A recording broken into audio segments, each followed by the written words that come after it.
Muy bien, pues buenos días a todos. Muchas gracias. Yo creo que ya todo el mundo ha tomado asiento mientras se preparan los intervinientes.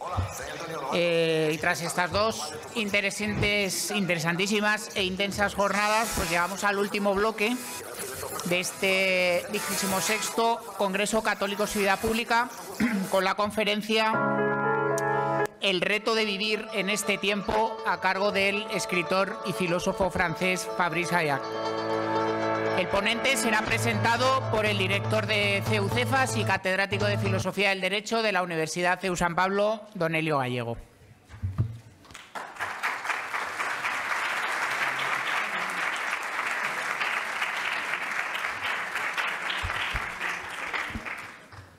Muy buenos días a todos. Debo confesar que cuando recibí la propuesta de la organización de este 26º Congreso de Católicos y Vida Pública para que hiciera la presentación de Fabrice Gayac, ciertamente me entró una cierta congoja y me sentí en alguna medida abrumado. Y me sentí abrumado porque tengo a Fabrice por alguien que por derecho propio ha entrado en la galería de los grandes escritores católicos franceses. Esa galería compuesta por Charles Péguy, compuesta por Léon Blas, compuesta por Bernanos, por Claudel. Y a mí me parece que Fabrice ha entrado ya en esta galería, lo cual para mí, junto con el agradecimiento, como decía, supone un peso, una responsabilidad bastante grande. Sin embargo, al mismo tiempo que siento esta responsabilidad un tanto abrumado, no puedo dejar de reconocer que es un placer introducir a Fabrice aquí en este Congreso de Católicos y Vida Pública y que también es relativamente fácil presentar a Fabrice. Primero porque es muy conocido. Todos, seguro que muchos de ustedes lo han leído y si no ya tienen que empezar a leerlo. Sus libros son muy traducidos, se venden en una cantidad asombrosa, pero sobre todo porque Fabrice, su personalidad, su obra es muy reconocible, es muy identificable. Me van a permitir que lea un pasaje, un texto, que dice así. Porque, ¿qué es al fin y al cabo el cristianismo? Contemplar los lirios del campo, comer del trabajo de las propias manos, cantar un cántico viejo y nuevo, con la esposa como una viña fecunda, con los hijos como brotes de olivo, en torno a la mesa, permanecer unidos en la doctrina del amor, perseverar en la comunión fraterna, en la fracción del pan y en las oraciones. Cosas muy sencillas, pero que exigen para protegerla la sangre de los mártires. Pues bien, este párrafo que se corresponde a una conferencia suya que lleva por título La suerte de vivir en nuestro tiempo, es el párrafo final, así acaba Fabrice esa conferencia, de la cual este título, lo digo ya, toma la inspiración en aquella conferencia, La suerte de vivir en nuestro tiempo. Fabrice, seguro que sin proponérselo, que era en lo último que pensaba, pero sin embargo ha dibujado un extraordinario autorretrato. Sí, Fabrice, sí. Has dibujado un magnífico autorretrato y además cada una de las frases tiene mucho sentido, incluso el orden que guardan. Contemplar los lirios del campo. A esto, ¿cuántos años llevas invitando a que los cristianos contemplemos la belleza de los campos, de la naturaleza, la potencia de la creación? Cantar los cánticos viejos y nuevos, a la vez viejos y nuevos que pertenecen a la tradición cristiana. La esposa como una viña fecunda. Caramba, tiene 10 hijos. Naturalmente, No solo es mérito suyo, ni siquiera el principal. Hay que darle mucho mérito a Sifrein, a su mujer, que desde aquí la mandamos un muy cordial saludo. En fin, los hijos como brotes de olivo, permanecer unidos en la doctrina del amor, perseverar en la comunión fraterna, la fracción del pan y las oraciones. Cosas muy sencillas, justamente, pero porque son muy sencillas, bien lo sabemos, nos desafían a todos, Pero hasta tal punto que en eso hay que la sangre de los mártires, de los testigos. Bueno, Fabrice es un testigo. La obra sigue al ser. Primero es el ser y luego el obrar. Y yo querría destacar alguna cosa de la obra, de las obras de Fabrice Kayak. La obra de Fabrice tiene un lado de canto, de oración, pero también tiene una parte de combate. Es verdad que a Fabrice no le gusta términos de batalla cultural, no te gustan. Pero hay una parte de combate en Fabrice. Hay una parte también de lucha contra qué y contra quiénes. En mi interpretación, y ahora voy a traer unos versos de un poeta premio Nobel, Odiseas Elitis, que decía: trajeron libros llenos de términos y de cifras. Trajeron la omnipotencia y la omniobediencia. De ese modo el experto, el colonizador y el geómetra domesticaron el fuego ancestral. Fabrice está en lucha para acabar con esa domesticación del fuego ancestral, para liberar el fuego ancestral, ese fuego precisamente que anima la belleza y la vida de los lirios del campo, que anima el hogar, que anima la familia, que anima el matrimonio, que anima a los hijos, que anima la fecundidad. Ese es el fuego ancestral que los geómetras, los expertos, quieren dominar, quieren domesticar y que tiene que ser liberado. Por favor, recordad las palabras de San Pablo. La creación entera gime, está expectante para la manifestación de los hijos de Dios. Es la creación lo que está en juego. Como decía Chesterton, llegará el día, ese día ha llegado, en que hay que desenvainar la espada para afirmar que la hierba es verde. Este día ha llegado. Decía Santo Tomás de Aquino, no son las cosas las que nos separan de Dios. Es el modo insípido e incipiente, necio, de hablar de las cosas, de acercarnos a las cosas, las que nos apartan de Dios.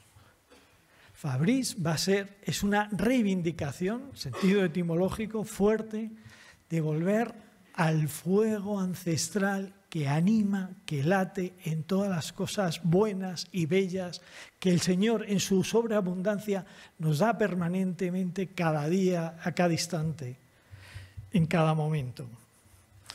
Se trata, por lo tanto, de afirmar y de luchar por la verdad de las cosas, como nos recordaba Chesterton, la verdad de las cosas, pero más todavía,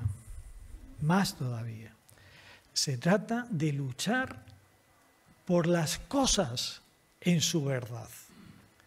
Y sin duda aquí tenemos en Fabrice Kayak un testigo privilegiado para que nos pueda hablar de esto.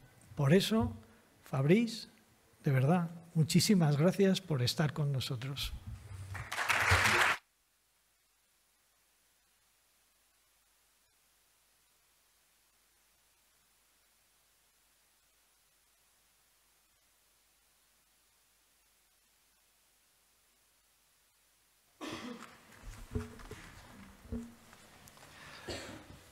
Lo que nos toca vivir aquí ahora es un reto. Quiero decir que el reto no debe ser solamente el tema de mi intervención, sino también su forma. En efecto, no sabría contentarme con hablar sobre el reto. Mi palabra ha de ser un reto.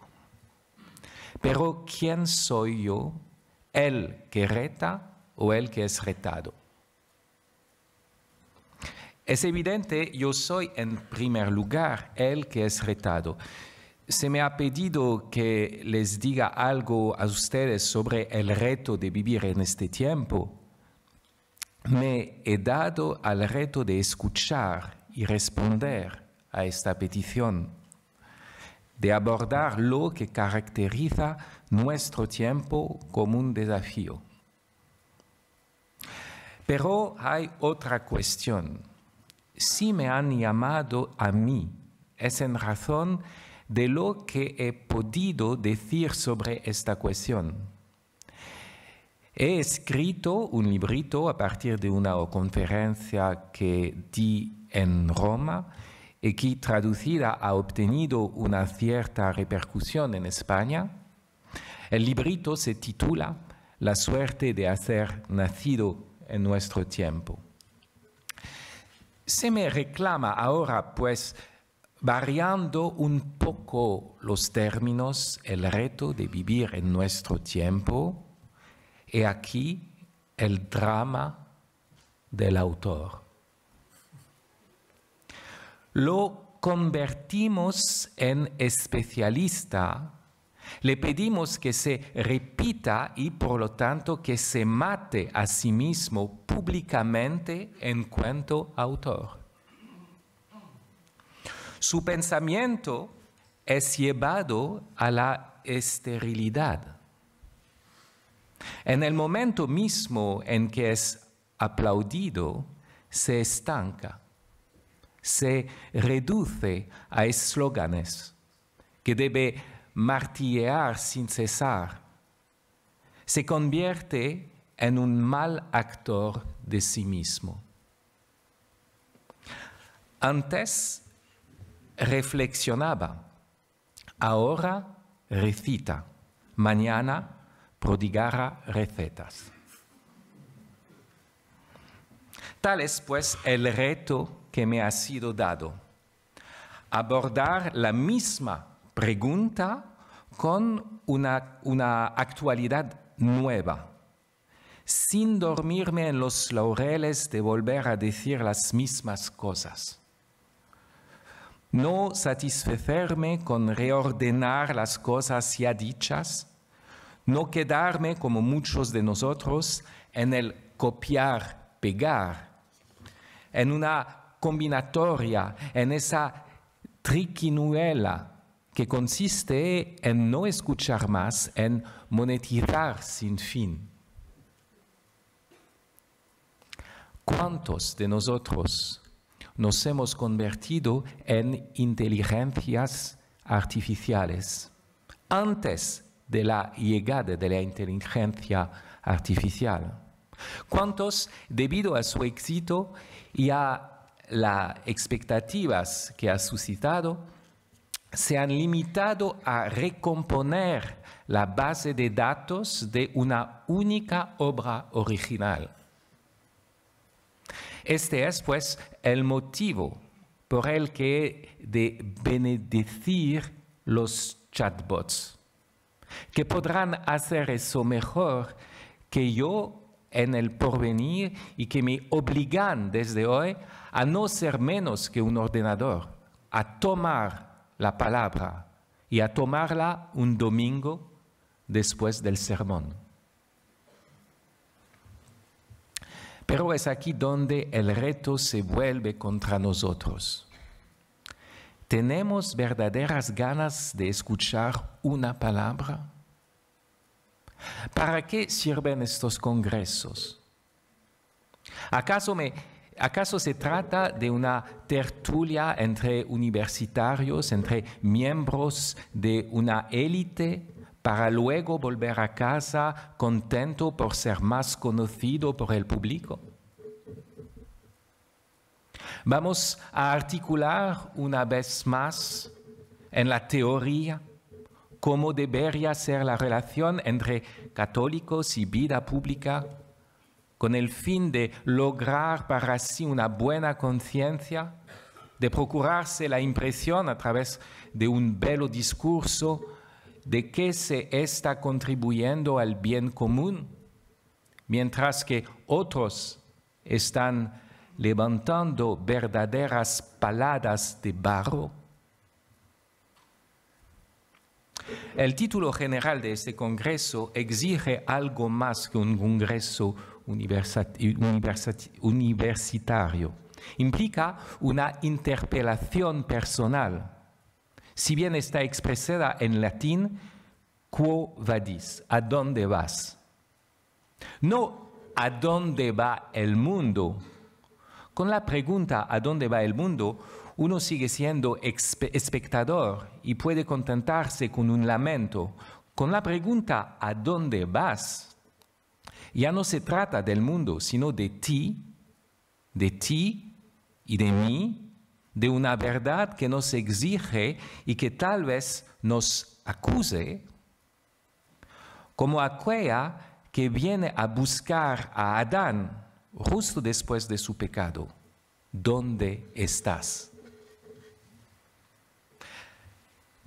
La pregunta de saber a dónde vas, a dónde voy, sigue sin ser la más importante.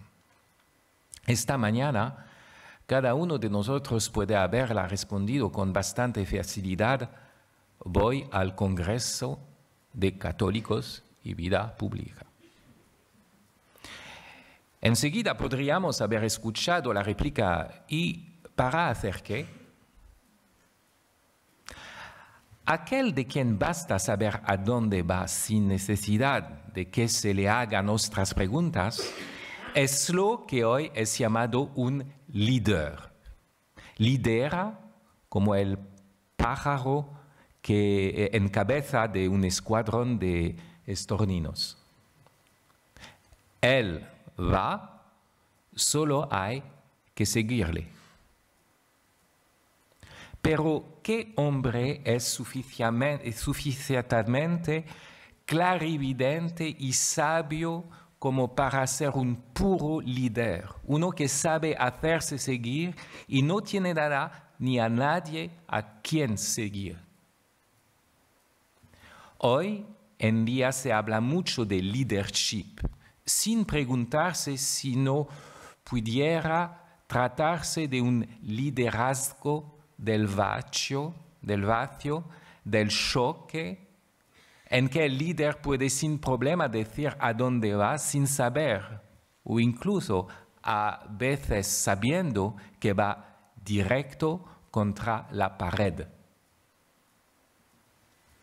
Uno que declare voy al Congreso de Católicos y Vida Pública no merecería que su mujer le retorique: ¿y por qué no te has quedado más bien en casa? Nada más legítimo. En cuanto se sabe a dónde va uno, con tal de que ese uno no sea un Dios, conviene preguntarse si se trata de la buena destinación. Si ir a este congreso es para ti, para mí, ir hacia el bien que nos conviene. O incluso, para decirlo sin rodeos, e incluso mediante un atajo abrupto, si esta conferencia que estás escuchando te va a acercar al martirio. Es lo que sugiere el gran título de la pancarta para quien sepa leerlo. Retoma el título de la novela cuya acción se desarrolla en tiempos de Nerón, durante la primera gran persecución cristiana. Mas esta novela ha tomado su título de un apócrifo de finales del siglo II, Hechos de Pedro. En el capítulo 35, una mujer de la nobleza romana que se ha hecho cristiano aprende que su marido conspira con el César la muerte del apóstol. Como buena política, con el apoyo de otros fieles, exhorta al apóstol a que salga de Roma. ¿No seremos acaso unos desertores?, se inquieta Pedro. No, le responden sus hermanos, es para que puedas seguir sirviendo al Señor, predicando en otros lugares. Pedro se resuelve a desaparecer de Roma y he aquí que tiene una aparición. Apenas salido por la puerta de la ciudad, se cruza con Jesús a punto de entrar por la misma, pero en la otra dirección. Pedro le pregunta, ¿Quo vadis, Domine? En este pasaje la pregunta ¿a dónde vas? Se dirige no a nosotros, sino al Señor, porque solo con Él esta pregunta cobra un giro decisivo. Y Cristo responde, Roma meo iterum crucifigi. Voy a Roma para ser de nuevo crucificado. Pedro comprende el reproche y da media vuelta. Lo importante para él no es saber a dónde va, sino saber a dónde va Cristo, pues su vocación es seguirle y seguirle hasta el final. Los organizadores de este congreso han elegido remitirnos implícitamente a esta historia. Nos proponen hacer media vuelta e ir a que nos crucifiquen con Cristo, con coraje, cual conquistadores del único reino verdadero. Sin duda se trata de un proyecto bien conforme al humor español.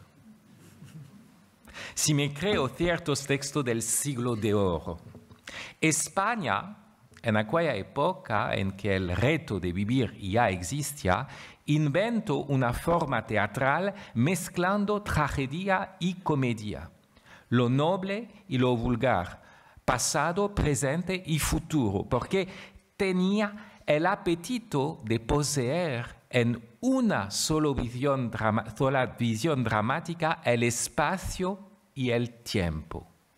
En su obra Arte Nuevo de hacer comedias en este tiempo, Lope de Vega escribe: la cólera de un español sentado no se templa, sino le representan en 2 horas hasta el final juicio desde el Génesis. Voilà. He aquí el desafío. No solo tomar la palabra, sino seguir la palabra del Génesis hasta el juicio final. Si me creo que lo que decimos justo antes de recibir el Santo Sacramento, bastaría que una palabra sea dicha, una sola, para que todo sea transfigurado. Una palabra tuya bastará para sanar mi alma. Pero nos da miedo esa sanación del alma. Queremos sin duda la curación del cuerpo, no la del alma. Porque sería en nosotros el despertar de una vida en la justicia y el amor, y por lo tanto del testimonio en la verdad hasta llegar a ofrecer la propia vida. Tener el alma sanada es aceptar tener el cuerpo magullado en el martirio. ¿Quién de nosotros, pues, puede escuchar esta palabra? Un reto no es un desafío cualquiera. En su uso primero, la palabra se refiere a un duelo. Un reto es una cuestión, sino de honor, al menos de vida o muerte. Y lo primero que experimentamos ante él es la emoción menos confesable, el miedo. No tanto el miedo de morir como el miedo de vivir. El miedo de vivir a la altura del desafío, el miedo de mantener nuestra reputación de ser vivo. Porque retar viene del latín reputare, una cuestión de reputación. La conciencia judía y cristiana nos remite a un reto muy célebre. En el capítulo 17 del primer libro de Samuel, la palabra hebrea jafar torna 4 veces. Es su mayor concentración en la Biblia. El leccionario católico español lo traduce tanto por desafiar como por retar o por insultar. Sirve para nombrar el momento en que el gigante filisteo Goliat de Gat se presenta delante de los ejércitos de Israel, todo envuelto en bronce, casco, coraza, armadura, lanza y sable de una talla y un peso excepcionales.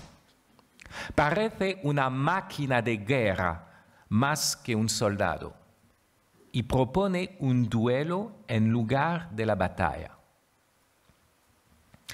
Las palabras que emplea son muy significativas. No están exentas de una intención profética las que el autor pone en su boca. Hoy he avergonzado a los batallones de Israel con mi desafío. Dadme un hombre para luchar cuerpo a cuerpo. La expresión cuerpo a cuerpo hace justicia al sentido de lo que se reclama, un abrazo con el enemigo. El término hebreo es muy fuerte. Hay que luchar yahad, adverbio derivado de ejad, uno, de la misma manera que se dice que el Señor es uno o que el hombre se unirá a su mujer para ser una sola carne. Hay que imaginarse la querella del muy poderoso coloso como un abrazo de muerte, de la misma manera que existe un abrazo de amor. De ahí el miedo. Cuando Saúl y todo Israel oyeron las palabras del filisteo, quedaron consternados y con mucho miedo. ¿Qué es lo que tanto temen Saúl e Israel a fin de cuentas? La fuerza del gigante, sin duda. El reto del filisteo permite entrever algo más profundo. Goliat, con su lanza, se parece a Diógenes con su lámpara. Diógenes, en pleno día, decía a los transeúntes: busco un hombre. Goliat, ante los guerreros de Israel, dice: busco un hombre. El reto consiste en presentar lo que parece lo más común, un ser humano, simplemente un humano, pero entre tantas tropas en orden de batalla, entre tantos congresistas reunidos en el anfiteatro, no hay ni uno solo. Aparece de pronto el joven David, enviado por su padre para llevarles la comida a sus 3 mayores, sus hermanos, que forman parte del ejército de Saúl, pero que no osan enfrentarse al filisteo. Es el menor creativo. Es el menor el que va a responder al reto, no un guerrero, sino un pastorcillo que apacienta las ovejas de su padre. Se podría ver en esto una declinación, o más bien una matriz de los temas clásicos. El débil supera al fuerte, la afirmación de la contingencia y de la providencia, la piedrecilla lanzada que derriba al coloso de pies de barro. En verdad, leyendo el texto, se percibe que las cuentas de Goliat se resuelven rápidamente. Cierto, la imagen de la honda y de la piedra entre los dos ojos ocupa la parte frontal de la escena, pero consigue cegarnos. Perdemos de vista el plano trasero que ilumina. En la parte frontal de la escena, David enuncia que el reto no es en primer lugar una cuestión de armamento. Tú vienes contra mí con espada, lanza y jabalina. En cambio, yo voy contra ti en nombre del Señor del universo, Dios de los escuadrones de Israel, al que has insultado, retado. Es como si David, si hubiese tomado a Goliat al pie de la letra, pedía un hombre. El gigante se refería con eso a un macho tan cachas como él. Pero David se presenta como mero hijo que toma la palabra, como hombre mortal que porta el nombre eterno. Recuérdese que Saúl le propuso que tomara su armadura y que David la rechazó, pues no lograba caminar con ella. ¿Qué quiere decir este rechazo de la armadura? Sino que Israel ya tenía en cabeza a un gigante armado como Goliat. Ese gigante es el mismo Saúl. En el primer libro de Samuel aparece que les sacaba una cabeza a todos los hijos de Israel. Saúl. Si el comienzo de Samuel nos habla así, ¿qué se nos descubre al término de esta investigación policíaca que es siempre la Biblia?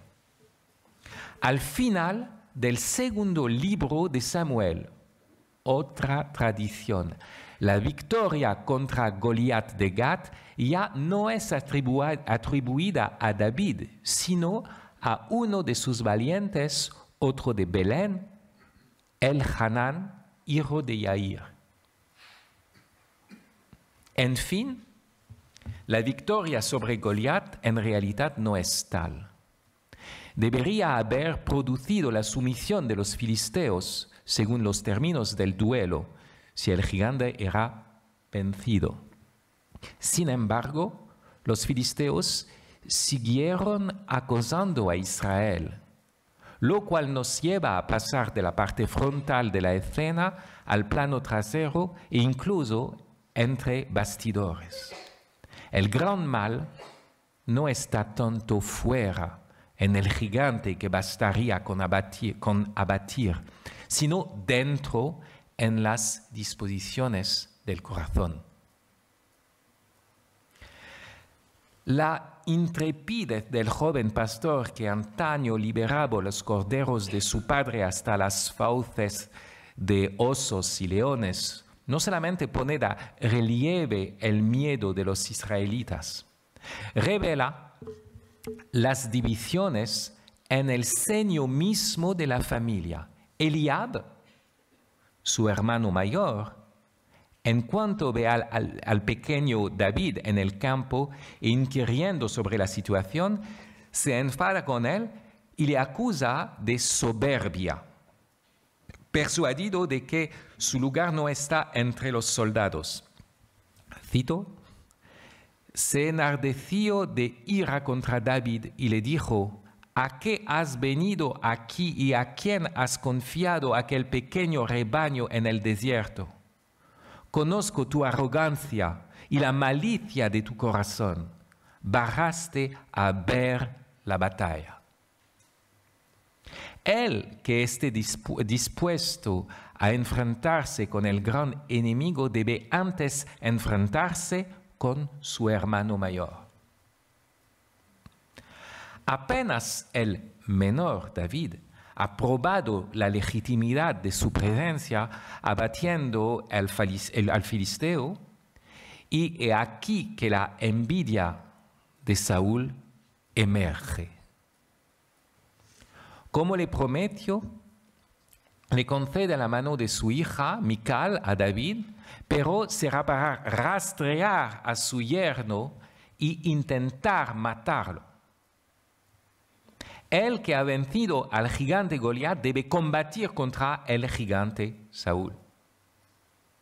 Así, el verdadero combate se juega en el interior, en el campo propio. A su hermano mayor, Eliab, que le regaña, David le da esta impresionante respuesta. ¿Pero qué he hecho yo ahora? Una simple pregunta.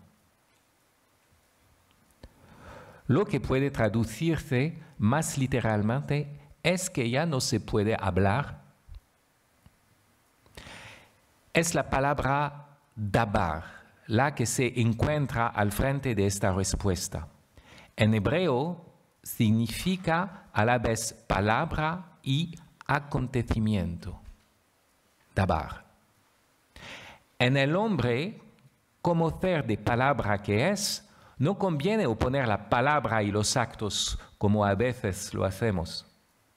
Es la palabra degradada, mentirosa o mecánica la que se muestra contraria a la acción. Hablar en verdad coincide con nuestro actuar más humano y más profundo, como cuando le decimos a alguien sinceramente gracias o perdón. Quizá algunos de ustedes me pregunten por qué comentar con tanto detenimiento al Antiguo Testamento. No es exactamente eso caer en la misma pedantería que denuncia Cervantes en su prólogo al Quijote cuando dice: si nombráis algún gigante en nuestro libro, hacedle que sea el gigante Goliat, y con solo esto, que os costará casi nada, tenéis una grande anotación. Ha partido usted de la palabra reto y se ha ido a buscar la palabra reto en la Biblia como un licenciado de antaño. En cambio, nosotros esperamos de usted que analice nuestro tiempo, sus desafíos políticos y sociales y el papel del cristiano en medio de todo esto que nos rodea. Ni siquiera ha hablado usted de ecología. Algunos quizá me harán este reproche como Eliab. Y yo podría responderles como David: ¿es que ya no se puede hablar? Lo que quiero decir con esto es que no deberíamos equivocarnos de reto. Mi tema es el reto de vivir en este tiempo. ¿De dónde viene el reto? ¿Es acaso el reto de este tiempo o el reto de vivir? ¿Qué acabamos de aprender?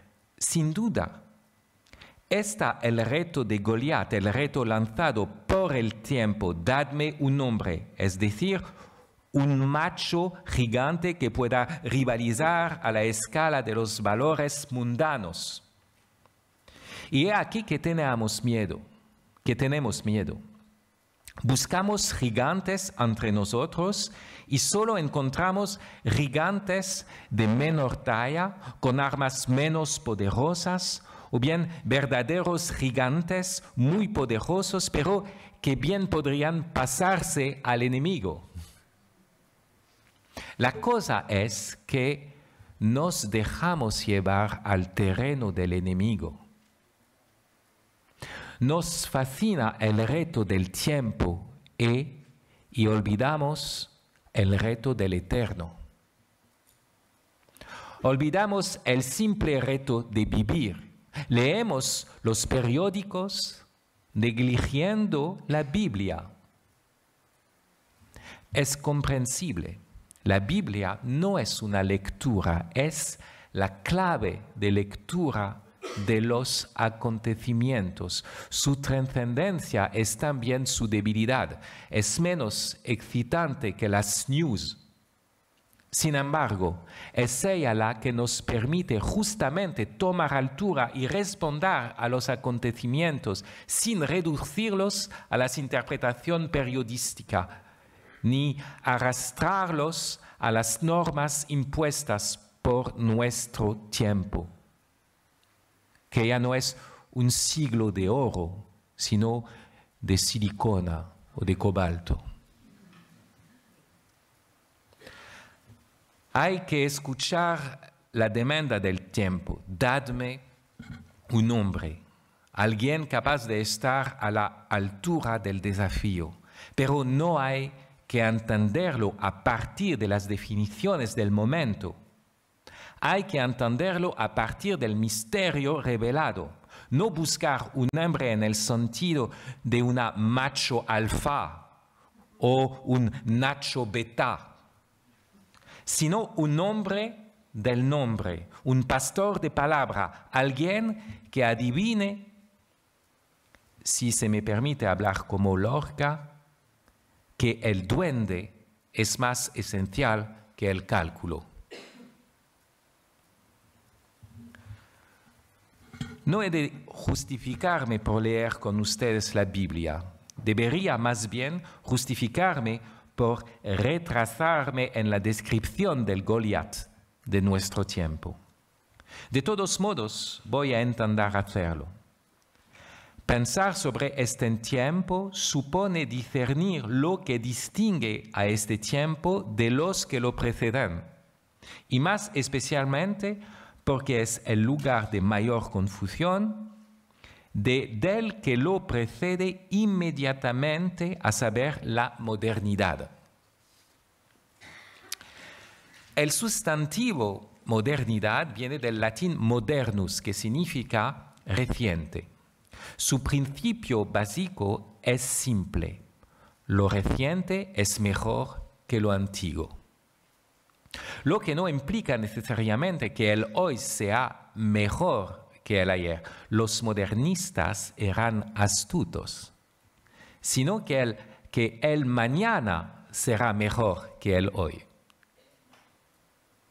De hecho, si usted afirmase simplemente como prueba de la verdad moderna que el hoy es mejor que el ayer, ofrecería una posibilidad de verificación, de introduciría la duda. En algunos puntos, con toda evidencia, hay cosas menos buenas e incluso peores, los campos de exterminación del Tercer Reich, o la bomba atómica de Nagasaki, o la devastación industrial del medio ambiente. En cambio, si usted afirma que el mañana será mejor que el hoy, o mejor aún, que el mañana será mejor que el ayer, la proposición se vuelve infalsificable. Se trata, en efecto, de comparar lo que ya no es con lo que todavía no es.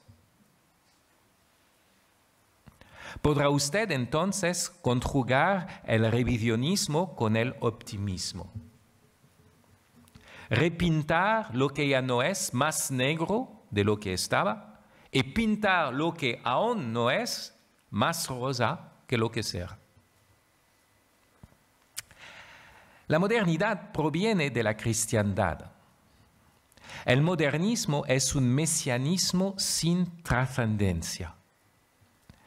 Es la revelación judeocristiana la que ha aderezado la salida de una visión naturalista, cíclica, de la evolución de las sociedades y la entrada de una visión histórica polarizada por su porvenir. El advenimiento del don de la ley y de la encarnación divide el tiempo en un antes y un después irreversibles. Esta flecha de la historia, sin embargo, no se manifiesta como un progreso unívoco, como en la parábola del trigo y la cizaña. Se trata de un doble crecimiento del bien y del mal hasta una conflagración final. El modernismo renuncia a ver tanto lo mejor como lo peor. Se presenta como un progresismo lineal o dialéctico que desemboca necesariamente en el crecimiento del trigo y la desaparición de la cizaña hasta una época completamente pacificada. En esto se presentaba a sí mismo como humanista y racionalista. Pero dicho modernismo ha muerto.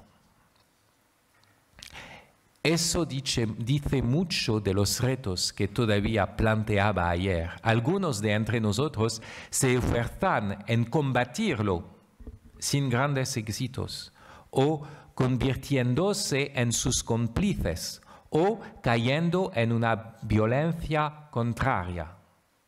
Pues he aquí que se ha derrumbado por sí mismo como el imperio babilonio. Los más absurdos son los que lo combaten todavía, no habiendo comprendido que hemos entrado en otra era. Se han preparado para un combate de boxeo, mientras que han sido convocados a una prueba de natación. Ya no se trata de derribar al adversario en el ring, sino de nadar en una sociedad líquida. Goliat se ha hecho tan blando que el canto que se incrusta entre sus dos ojos parece volver al río. Nuestros apologistas de última hora se cansan mostrando que la fe es compatible con la razón, mientras que ya no se cree en la razón.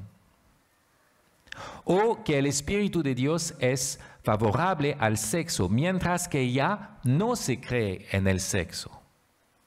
Muestran que el cristianismo es un humanismo, mientras que estamos en el tiempo del posthumanismo, el cual adopta diversas formas, transhumanista, animalista, islamista, según que se deserte lo humano, prefiriendo en su lugar el robot, la bestia o un dios aplastante, según que se delegue la propia responsabilidad, soñando con abandonar su vida a un algoritmo, a un instinto o a un código religioso que no reclama nada más que nuestra sumisión. Europa tiende hoy a constitucionalizar el aborto y la eutanasia, a ignorar sus raíces griegas y latinas como sus alas judías y cristianas, a revisar la historia colonial como una condenación que mete en el mismo saco al conquistador y al misionero. Muchos se imaginan que esas reivindicaciones postmodernas están todavía ligadas a la afirmación de la libertad individual. En realidad, emanan de la muerte del deseo. Muchos se imaginan que se fundamentan aún en la creencia de un progreso societal. En realidad, corresponden a la agitación de la desesperación. Los discursos de la emancipación son el eco de voces muertas hace ya mucho tiempo. Lo que queda es la huida en las adicciones. La postmodernidad rechaza la fórmula moderna, el mañana será mejor que el hoy. está fácilmente convencida que mañana será peor. La fórmula es ahora: ya nada va. Que cada uno se divierta a su guisa. Ya no hay creencia en un mundo mejor. Hay dispersión en el metaverso. En la época progresista, los católicos tenían razón de criticar su tiempo, en la medida en que se trataba de contrabalancear el optimismo ambiente. Hoy en día, decir que todo va mal, que la sociedad se descompone, que el honor y la memoria se pierden, es ir en la misma dirección que el pesimismo ambiente. ¿Hay pues que ser optimista? Dios nos libre. La esperanza teologal se opone de la misma manera al optimismo que al pesimismo. El pesimismo no va tan lejos en la conciencia del mal, ni el optimismo en la conciencia del bien. La esperanza posee el sentido de una miseria tan horrible tan horrible de la que nada, salvo la misericordia divina, nos puede sacar. Posee el sentido de una bondad tan divina que sigue siendo el fondo del ser y que Dios da siempre a su criatura la posibilidad de abrir un camino en el callejón sin salida, un camino vertical. No hay que dejarse seducir por el Goliat de nuestro tiempo, como tampoco hay que luchar contra él con sus armas. Lo hemos visto en el libro de Samuel. La victoria contra un enemigo que solo fuese exterior se tornaría rápidamente en guerra civil. El hermano mayor contra el menor, Saúl contra David, prefigurando el gran cisma Israel contra Judá. Al emplear la expresión guerra civil, soy consciente de qué impacto puede tener en el espíritu de un español. Su gran pregunta es cómo hemos podido caer en tal guerra fratricida. La respuesta bíblica es porque no hemos entrado suficientemente en el combate interior espiritual, porque no hemos comprendido que esta adversidad estaba en primer lugar para que cada uno de nosotros experimentase, para que se nos manifestase para nuestro tiempo el rostro del ser humano. Porque no existe aquí abajo ninguna victoria definitiva. Solo hay anunciaciones. Siempre está desheredada la aurora. Nunca dejará la noche de volver a caer más sombría. Pero otras auroras se levantan a través de aquellos que responden al reto vuelto a lanzar sin cesar de vivir. Hablando así, buscando asir el entonces de este tiempo, retomo casi palabra por palabra lo que dijo María Zambrano en un texto, La experiencia de la historia.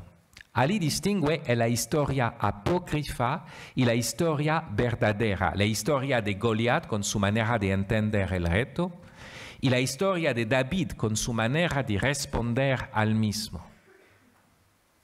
Se trata siempre de desbrozar lo verdadero que se esconde en lo apócrifo, de revelar de nuevo el misterio del hombre en medio de los programas que pretenden absorberlo. Cito María Zambrano: los momentos históricos se señalan en realidad por la reaparición decisiva y por la necesidad inevitable de correr a esa presencia reveladora del ser humano, aún no realizada y siempre a punto de nacer. A cada racimo de generaciones, sino a cada generación se presenta bajo una forma u otra su momento histórico, en el cual esa cosa llega y actualiza todos los que han tenido lugar anteriormente. Tal es el reto, hoy como ayer, aunque diferente del de ayer, porque como ayer el reto no tiene precedente, pues cada momento histórico apela a una revelación renovada de lo humano en su drama trascendente. La aparición de un David sobre el campo de batalla, en el que no estaba prevista, porque en medio del desastre no aporta la solución, sino el deseo. Porque viene con lo que es más nuevo que toda innovación, la afirmación del Eterno. Cada uno de nosotros llega con su egocentrismo. Por la gracia, ese egocentrismo se transforma en misión irreemplazable. Mi subjetividad me sitúa como el centro del mundo y como la cumbre de las generaciones. En tanto que cosa objetiva, no soy nada. En tanto que sujeto, es todo el drama de la historia el que se vuelve a jugar a través de mí y que busca un desenlace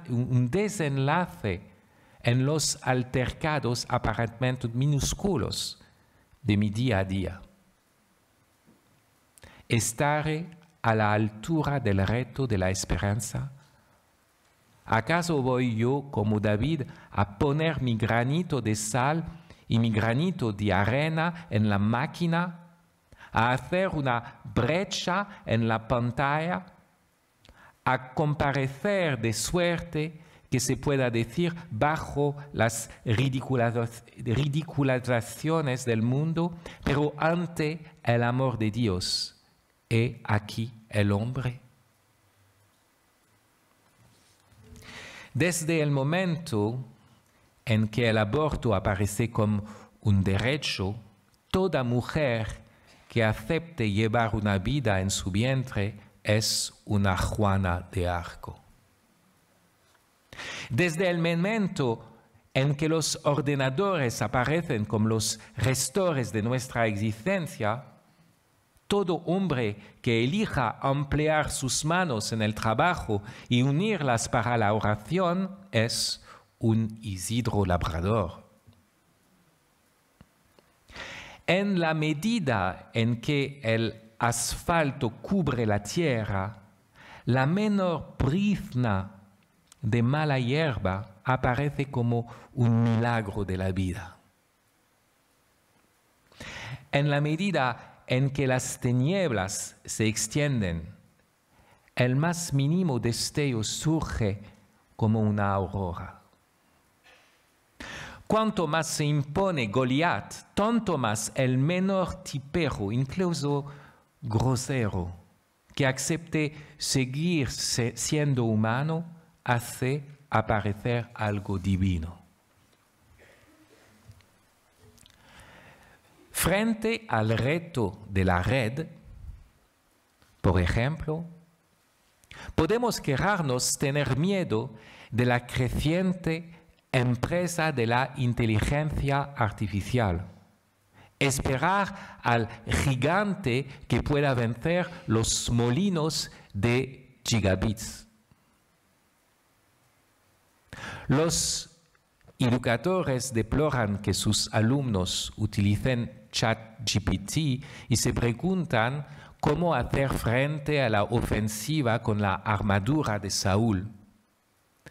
Instauran protocolos, utilizan ellos mismos programas informáticos para verificar que la disertación no venga de un copia-pega sofisticado. Tal es el futuro de la escuela cuando respondemos al reto según los términos del filisteo. Exámenes hechos por máquinas y verificados por máquinas. Mientras que los alumnos y profesores hacen como si todavía estuvieran estudiando juntos, cuando en realidad la clase se ha convertido en nada más que en una insoportable guardería. Pero he aquí que viene el pequeño David con su pregunta. ¿Qué ocurre entonces? Intenta comprender por qué el estudiante no quiere estudiar. No obstante, studio en latín significa yo amo. Imaginen un enamorado que tuviera una cita con su amada y que enviase un robot en su lugar. Hay motivos para preguntarse por qué el estudiante envía robots en lugar de asistir él mismo. No será precisamente porque lo que le pedimos no es a él mismo, sino algo, una representación impersonal, que podría hacer cualquier cosa en su lugar. Saúl tiene miedo de la inteligencia artificial tan eficaz en sus cálculos. David reconoce en ella la ocasión para identificar mejor la esencia de la inteligencia humana, menos calculadora que contemplativa, menos pragmática que dramática, menos competente que apetente, es decir, amorosa. ChatGPT no es el bulldozer que devasta el colegio, sino la escombrera que recoge los restos de un edificio que ya estaba desde hace tiempo carcomido por dentro. Desde hace tiempo la ciencia se había desligado de la sabiduría y la enseñanza se había desencarnado. Ya no se trataba de cuestiones de vida o muerte, ni de llamadas que comprometieran el espíritu con la carne, sino de la gestión de datos en vista de una explotación comercial.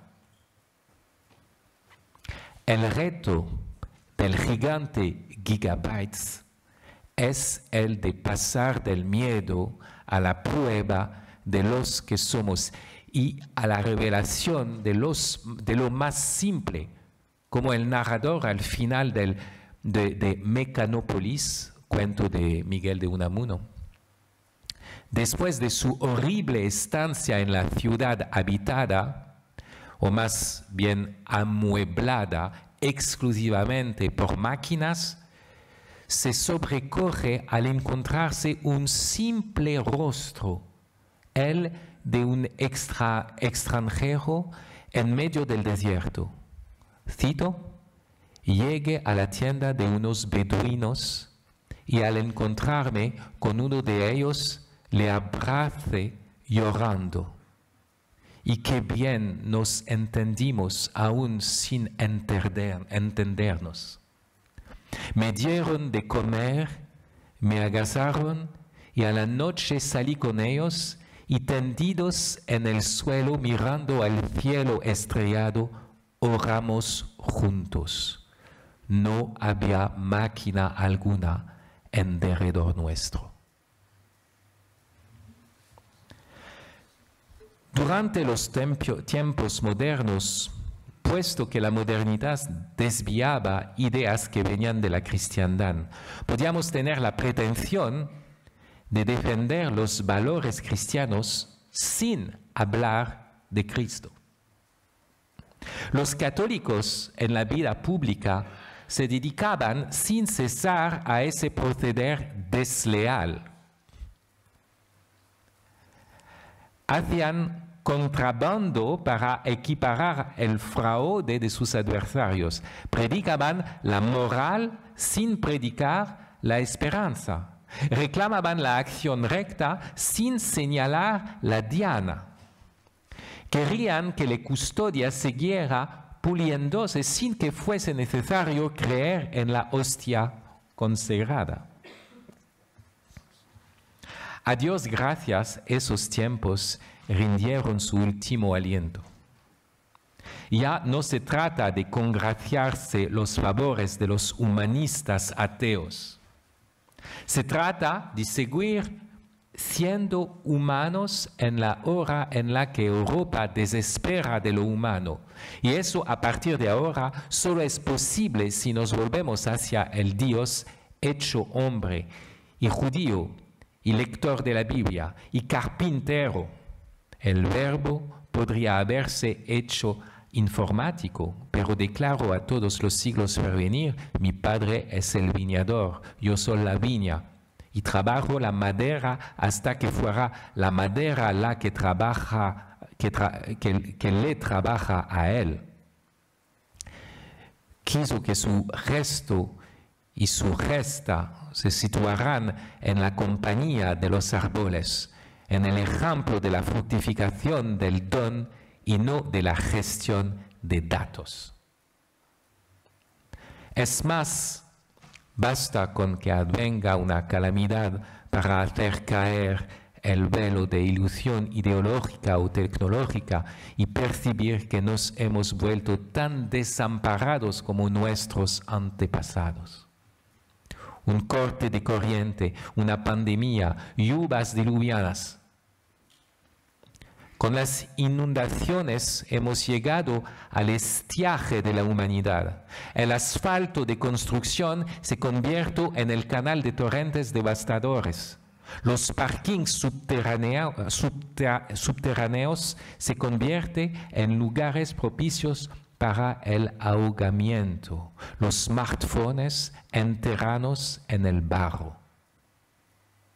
En esta denudación del horror, ¿qué queda sino los restos más simples, más humanos, los más divinos? Retirar los cuerpos, rezar por las almas, llorar con los que lloran, dar de comer a los que tienen hambre, vestir a los que están desnudos. Pero no solo está el acontecimiento de la muerte, también está el acontecimiento de la vida. La alegría misma nos hace gritar hacia el Salvador, más esencialmente aún. No es solo que el recién nacido esté acostado en el pesebre destinado a sufrir y a morir, es que su venida al mundo es un misterio. La afirmación de lo imposible, de lo que en el mundo no es del mundo, pero lo trasciende y justifica.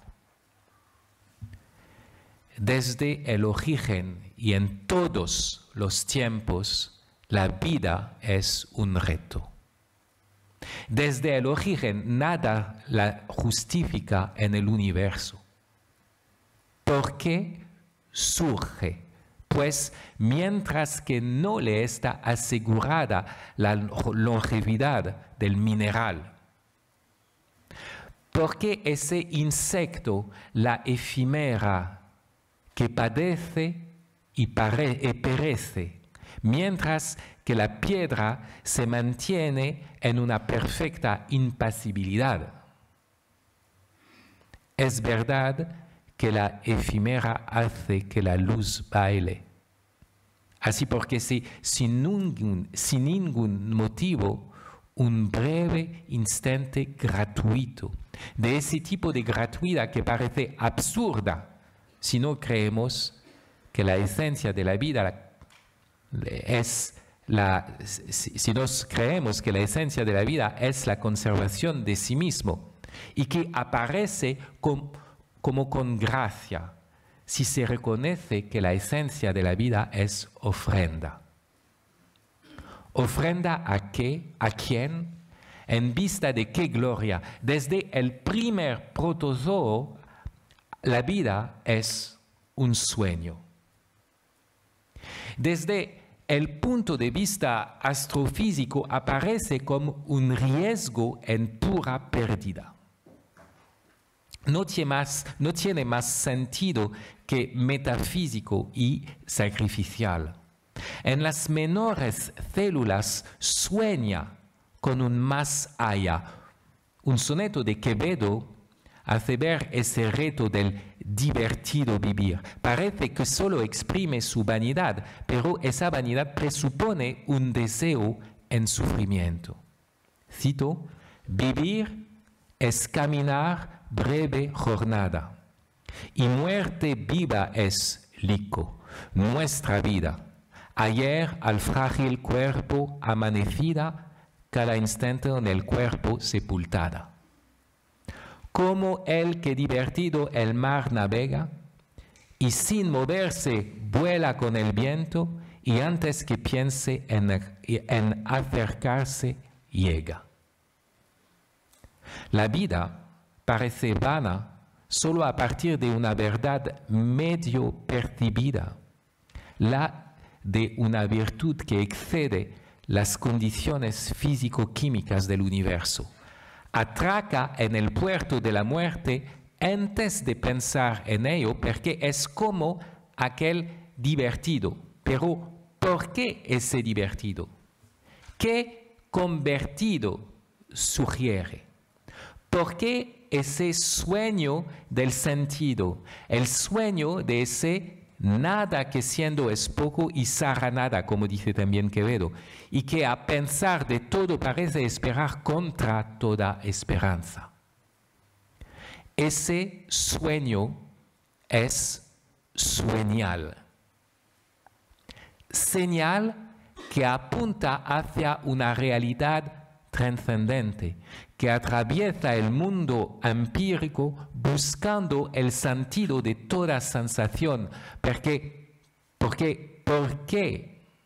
sentir? ¿Por qué en el universo la aparición de tantos seres sensibles y carentes de sentido?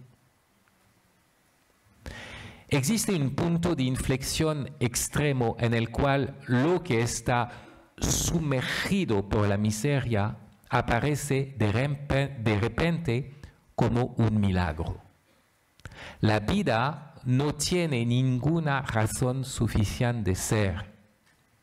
Si nos creemos las leyes físico-químicas, es una aberración y sin embargo está ahí. Como si no hubiese escuchado su condenación de antemano, de tal forma que su razón excede toda razón utilitaria o inmanente. Se comienza, pues, viendo la muerte que desafía a la vida, pero tan pronto como triunfa lo inerte, tan pronto como pretende tener la primera y la última palabra, las cosas se vuelven del revés. El divertido muta en convertido, porque entonces uno se pregunta, ¿por qué esta gratuidad de la vida, esta profusión de formas distintas y vulnerables que no tienen miedo a exponerse? Es entonces la vida la que reta a la muerte y se presenta al natural como un don cuasi sobrenatural. Entonces se muestra el sueñal, el sueño vital, que también es llamado amor, hijo de peña y poros, vástago de la impotencia y el ingenio, a la vez irrisorio y prodigioso, ciego e ingenioso. Ya he mencionado a aquel a quien Miguel Cervantes llama justamente Fénix de los ingenios y monstruo de naturaleza, e insinué desde el principio que el reto de vivir y el arte nuevo de hacer comedias en este tiempo no están desvinculados. La comedia española supo enturbiar las fronteras bien definidas del teatro pagano. El teatro pagano opone el estilo grotesco de la comedia y el estilo noble de la tragedia. La comedia de Lope de Vega inventa la mezcla tragicómica, no como un bastardo del paganismo, sino como un hijo legítimo de la fe católica. Porque según esta fe, el verbo se ha hecho carne, lo sublime se ha hecho popular, el altísimo, el muy bajo. José Bergamín le ha subrayado innumerables veces. La tragedia de los griegos trata del debate con el destino, su comedia de las ridiculeces del vicio. La comedia de los españoles procede de la afirmación del amor frente a la muerte, lo que la convierte a la vez en lírica y grotesca. En El Caballero Olmedo, doña Leonor dice a doña Inés, «Necia y atrevida estás», a lo que doña Inés responde, «cuando el amor no lo fue». Es la enamorada y desmelenada Laurencia la que en la comedia famosa de Fuente Ovejuna impele a la población a sublevarse contra el poderoso comendador que se arroga el supuesto derecho de casamiento. Ella es David frente a Goliat y más aún frente a los suyos que tiemblan de miedo. Cito, «Liebres cobardes nacistes, bárbaros sois, no españoles. Galinas, vuestras mujeres subrís que vuestros hombres gocen, poneos ruecas en la cinta. ¿Para qué os ceñís estoques? Vive Dios, que he de trazar que solas mujeres cobren la honra de estos tiranos, la sangre de estos traidores».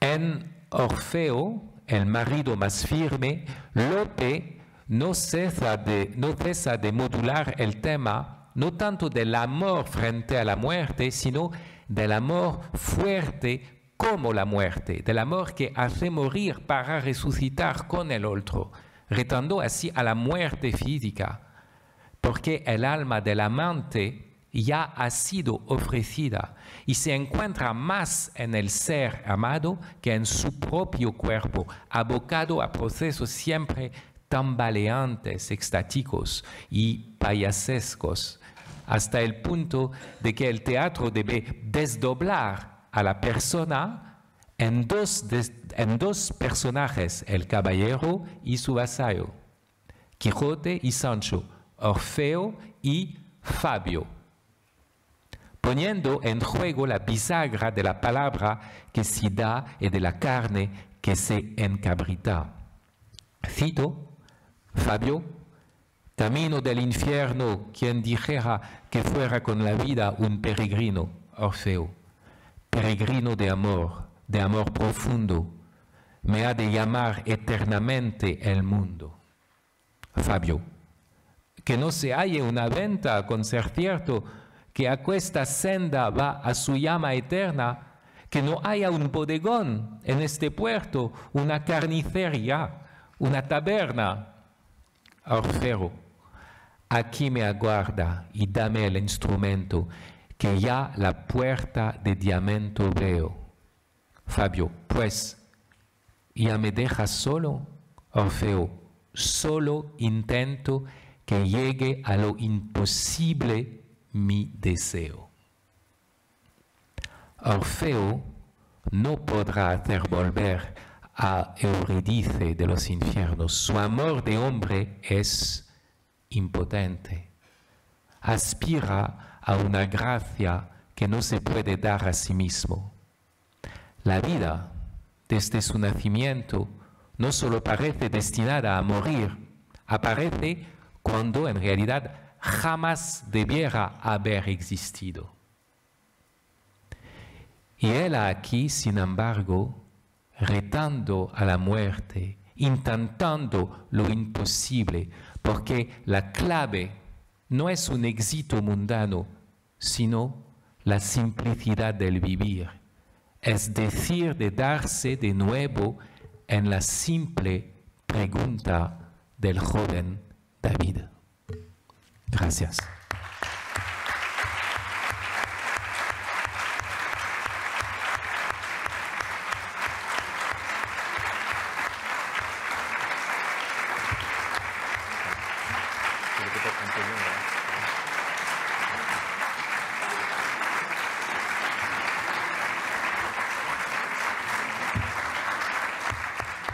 Gracias.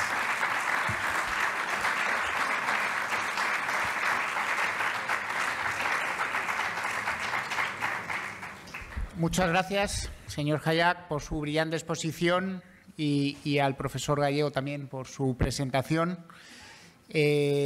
Ya cumpliendo con el horario del programa, yo creo por mi parte, antes de dar por concluido el Congreso, simplemente agradecerles muy sinceramente a todos ustedes su asistencia, su atención y la colaboración para que todo el Congreso haya transcurrido perfectamente. Y ya les invito a simplemente el año que viene pues volvernos a ver.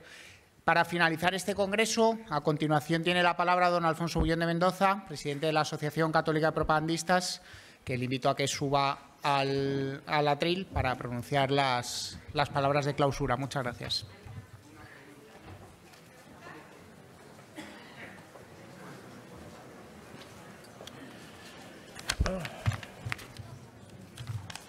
Bien, yo por mi parte voy a ser muy breve, simplemente me voy a limitar a dar las gracias.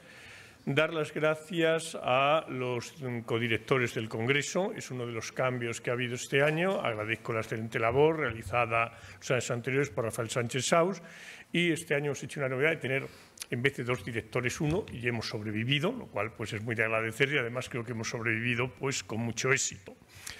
Quiero también señalar que ha habido otras innovaciones. Ha habido la innovación de hacer el manifiesto final del Congreso al principio, lo cual siempre resulta original, pero creo que ha quedado bien. Hemos incorporado a los jóvenes al Congreso, por así decirlo, de los mayores, y hemos sobrevivido los mayores, y yo creo que también han sobrevivido los jóvenes.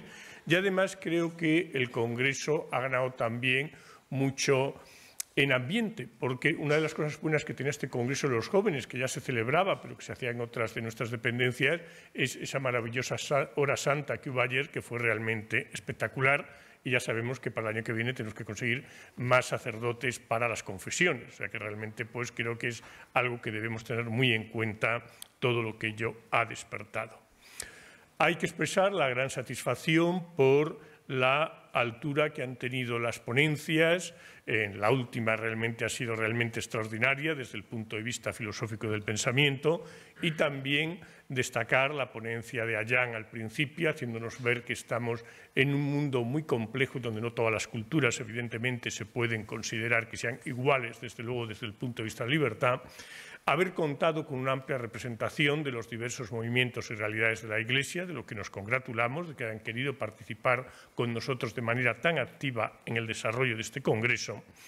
Y por mi parte me limitaría a reseñar también el magnífico éxito de público que hemos tenido con unos 2.500 congresistas inscritos y yo creo que más de 1.000 además han hecho evidentemente acto de presencia a lo largo de las jornadas, que además han sido seguidas online por más de 5.000 personas desde países pues, completamente distintos, Estados Unidos, Perú, México, Colombia, Italia, Ecuador, Bélgica, Portugal, etcétera, etcétera. Pues bien, permítanme simplemente que finalice mis palabras recordando cómo acababa ese manifiesto final con el que empezábamos.